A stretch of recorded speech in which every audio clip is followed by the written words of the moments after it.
Supreme court guidelines judgements ఏం చెప్తున్నాయంటే మీ family లైఫ్ని పాడు చేసే హక్కు మాకు ఎవరికి కూడా లేదు. కాబట్టి మీకున్న హక్కు కాన్స్టిట్యూషన్ మీకు ఇచ్చిన హక్కు article 21 right to life and speedy జస్టిస్ని వాడుకోండి.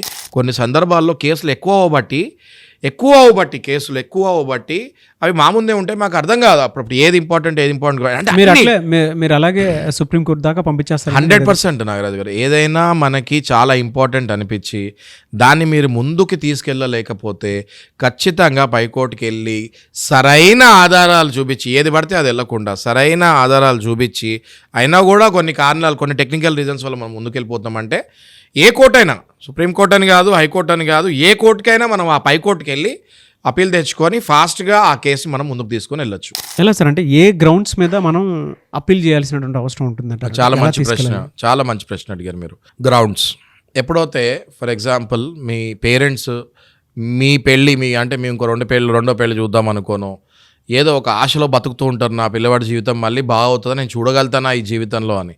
వాళ్ళ 6 ఏళ్ళు 7 ఏళ్ళు వాళ్ళ పెద్దవాళ్ళు అయిపోతూ ఉంటారు, వాళ్ళ హెల్త్ పాడైపోతూ ఉంటుంది. దీని కారణం వల్ల కూడా వాళ్ళకి హార్ట్ స్ట్రోక్స్, స్టంట్స్ ఇవన్నీ పడుతూ ఉంటాయి.